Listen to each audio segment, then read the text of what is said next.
Today we have a galah named Whimsy. How cute of a name is that? I can't wait for you guys to meet her.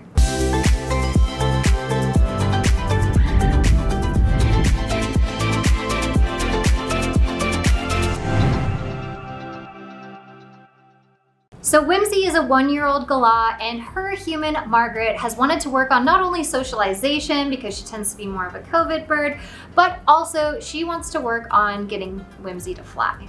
I'm not reading her right, or something with the way I'm approaching her being distracted isn't quite right. So Margaret's current belief about Whimsy is that she's a very scared and fearful bird of people, places, things, and that she shuts down because of this overwhelm of fear.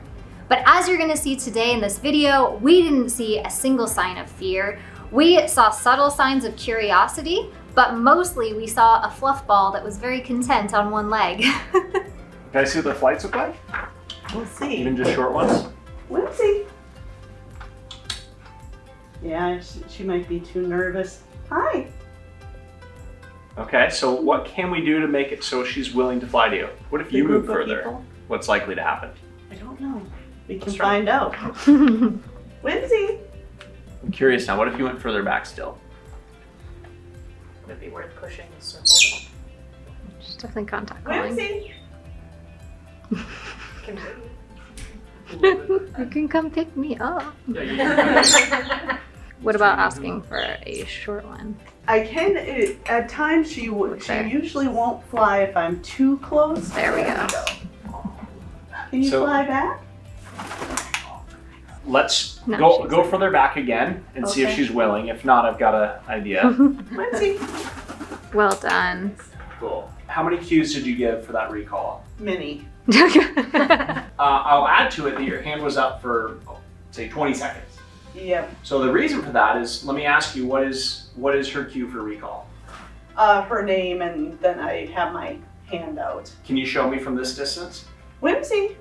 Oh, now she's like, yeah, I'm good. She just was beat And grinding. I was gonna say that's when I get confused as to what to do when she's sort of like, I can tell that by her body language that she has no intention of flying right now. Yeah, so let's But- change something. So we can have Jamie come back over. Can you get a recall from this body language? Whimsy. Nice. Cool. And this time you're gonna do the exact same thing, but right before you would give your verbal cue, I want you to not give your verbal cue, but change nothing else. So in your head, say Whimsy, but don't actually say it out loud. So that's actually your cue.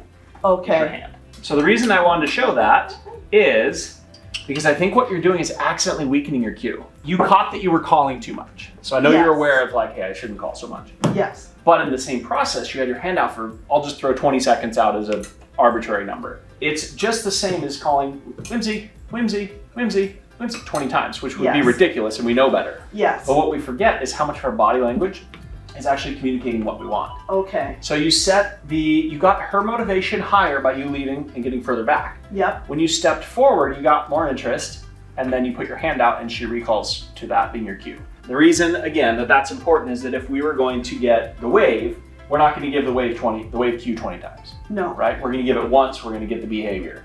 So we Okay. want to approach flight training with that same precision. The way I would approach it from here is, as you noted, like this body language, she's not going to recall. So Yeah. we changed something. Started by moving Jamie out from behind her. That seemed to make her more receptive to want to come to you. Okay. Then at this distance, she wasn't willing, so we changed something again. We put you further back. Now she's like concerned, where are you going, where are you going? And then when you come back in, she's more ready to do the behavior. So Yes. now we can work on having a really precise cue. I'm still not seeing focus on me.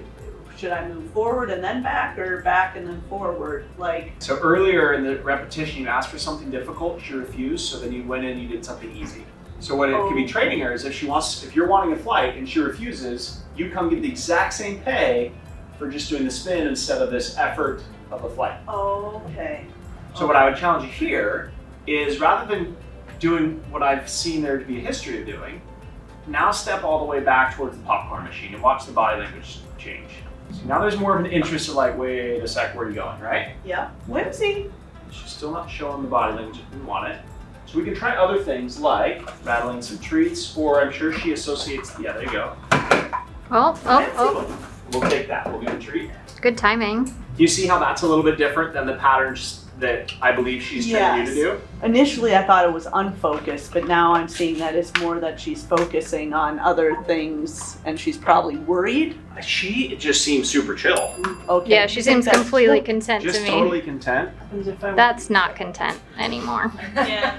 Can I have it for free? Crap. Putting my head down so that she If can you see put my your hand eyes. out right now, I think she would probably recall to you. So that's clear body language. She doesn't want me to do it. Let's see if we can get a recall. So what can we change to make it so that she wants to recall to you? So we could try distance. Playing with your distance was helping. When you messed with the treat bowl, she associates that. Yeah.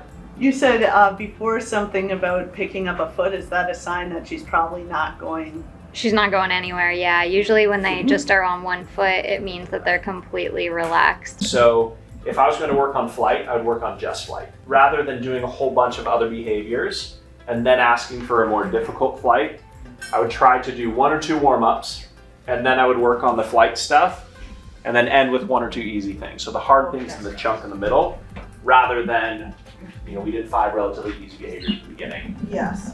And then ask for difficult stuff. So the reason behind doing 1 or 2 reps in the beginning is to see if she's in training mode, and I can tell what's the likelihood for success of what I'm trying to achieve. So overall, what my read is on her today is that her treat motivation level is really low. So I think where flying to you was impacted was that, okay, if you're too close, I call it like the bird's comfort circle, right? Yeah. We're inside here, there's some sort of reinforcement just by your presence. Okay. Now, I usually visualize it as this like arbitrary 6-foot circle. But if you step just outside of it, now we're just outside of that comfort spot, and she wants to fly to us to seek that comfort, right? And for you, it was like coming over here, we got a little bit of like, I don't know about all this. But then if Jamie was there was some reinforcement. But when we moved Jamie, there was no more reinforcement over there. Okay. And she was more likely to fly to you. So we have to be aware of all the things in the room, especially when the value of the treat's not high enough. We have to say, what else can we change? So what I heard you say in the beginning was concern for the socialization and fears.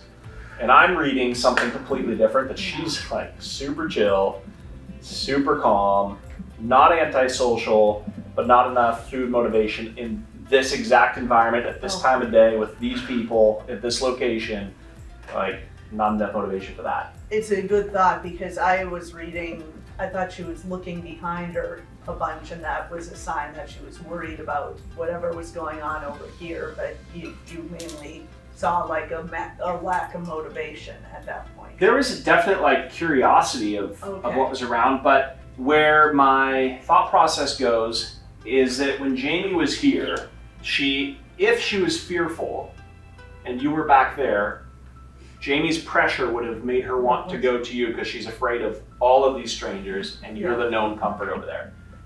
It took a lot to get that out of her. Yes. And once we moved Jamie, there was no, I think that she viewed Jamie somewhat as reinforcement because it wasn't enough to cause her to fly. But once we took Jamie out of the equation, there was no more comfort in that immediate circle, and she chose to fly to you to seek that comfort. Okay. She's a super socialized bird as far as what I'm reading again, and I keep specifying in this exact moment because it looks different if we go to the hallway, it looks different if we go outside.